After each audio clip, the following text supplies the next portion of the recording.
دل انسان کے جسم کا سب سے اہم عضو ہے۔ یہ پورے جسم کا صدر مقام ہے۔ اس کو حدیث پاک میں اللہ تعالیٰ نے اپنا گھر کہا۔ قلب عبداللہ کو عرش اللہ بھی کہا گیا ہے۔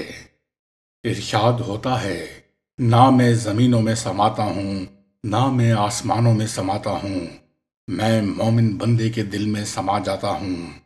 تو جب اس مومن کا دل منور ہوتا ہے تو یہ اللہ تعالیٰ کا گھر بن جاتا ہے۔ سورہ توبہ کی آیت نمبر 111 میں ارشاد ہوتا ہے، اللہ تعالیٰ نے مومنوں سے ان کے مالوں کو اور ان کی جانوں کو جنت کے بدلے خرید لیا ہے۔ تو جنت کے بدلے دو چیزوں کو خریدا، ان کے مالوں کو اور ان کے نفوس کو۔ تو یہاں طالب علم کے ذہن میں یہ سوال پیدا ہوتا ہے کہ مال کو بھی خریدا اور نفوس کو بھی، حالانکہ سب سے پہلے خریدنے والا تو مکان خریدتا ہے۔ تو اللہ تعالیٰ نے تو دل کا تذکرہ کیا ہی نہیں کہ میں مومن سے اس کا دل خریدتا ہوں، تو دل کا تذکرہ کیوں نہیں کیا گیا؟ یہاں مفسرین کرام نے ایک نقطہ لکھا ہے، وہ فرماتے ہیں دل اللہ رب العزت نے اپنے لیے خاص کر لیا۔ دل کی مثال وقف کی جائیداد کی مانند ہوتی ہے، اور کوئی وقف کی جائیداد بن جائے تو اسے بیچا اور خریدا نہیں جاتا۔ یہ دل بھی کیونکہ وقف کی جائیداد ہے، اللہ تعالیٰ کے لیے وقف ہو چکا، اس لیے اللہ تعالیٰ نے اس کا تذکرہ نہیں کیا۔ اس کے سوا بندے کے پاس مال اور جان تھی، اللہ نے جنت کے بدلے اس کو بھی خرید لیا۔ دل کو اللہ کا گھر کیوں کہا گیا؟ مکہ معظمہ میں بیت اللہ اللہ کا گھر تو ہے، تو کیا اللہ تعالیٰ معاذ اللہ اس کوٹھے کے اندر رہتے ہیں؟ پھر کیوں اس کو بیت اللہ کہتے ہیں؟ اس کو بیت اللہ اس لیے کہتے ہیں کہ اس پر اللہ تعالیٰ کی تجلیات ذاتیہ وارد ہوتی ہیں۔ تو اللہ تعالیٰ کی تجلیات ذاتیہ کے وارد ہونے کی وجہ سے اس کو اللہ کا گھر کہتے ہیں۔ اسی طرح مومن جب اس دل کو سنوارتا ہے تو یہ دل بھی اللہ کی گزرگاہ بن جاتا ہے، اس پر بھی اللہ تعالیٰ کی تجلیات ذاتیہ کا ورود ہوتا ہے، یہ پھر اللہ کا گھر بن جاتا ہے۔ جب اللہ کے گھر پر ابراہا نے ہاتھی لے کر چڑھائی شروع کی تو پھر اس لشکر کو اللہ نے کس کے ذریعے مروایا تھا؟ پرندوں نے کنکریاں پھینکیں اور ان کنکریوں نے اس ابراہا کے لشکر کو کھائے ہوئے بھس کی طرح بنا دیا۔ بالکل اسی طرح آج کے دور میں بھی شیطان کی مثال ابراہا کی مانند ہے، اور یہ اس بیت اللہ کو ہم سے چھیننا چاہتا ہے۔ اللہ والو، اب تم اس کے اوپر لا الہ کی ایسی کنکریوں کی بارش کرو کہ اس شیطان کو کھائے ہوئے بھس کی طرح کر دے۔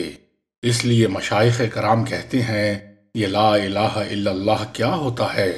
شیطان کو کنکریاں پڑ رہی ہوتی ہیں تو اس گھر کی حفاظت رب کریم نے اپنے پرندوں سے کر لی تھی، اور ان گھروں کی حفاظت اللہ تعالیٰ اپنے بندوں کے ذریعے فرماتے ہیں۔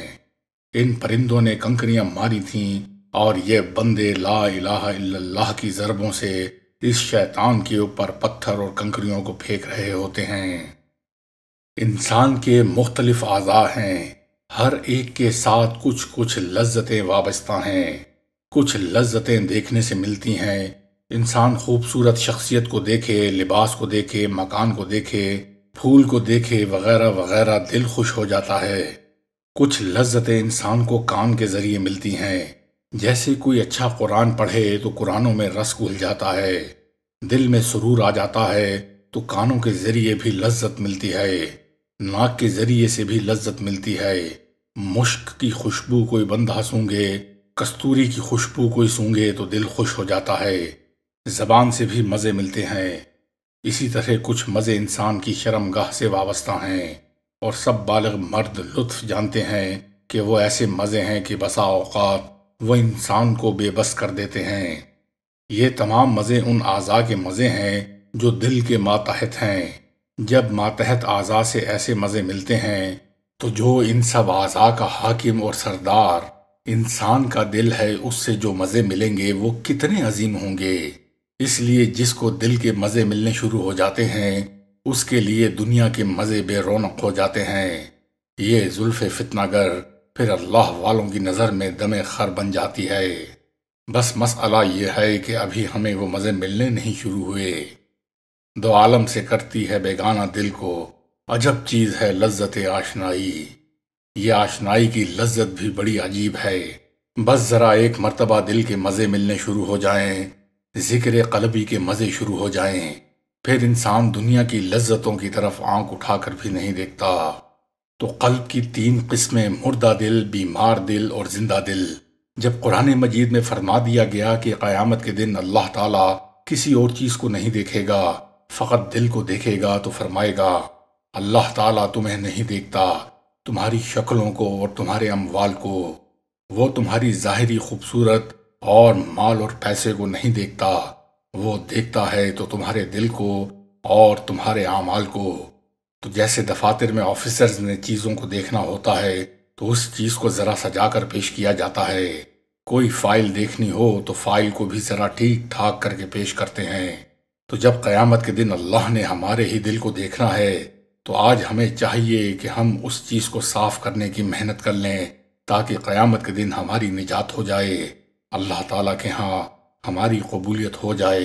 دعا ہے کہ اللہ تعالیٰ ہمیں قلب سلیم عطا فرمائے، آمین۔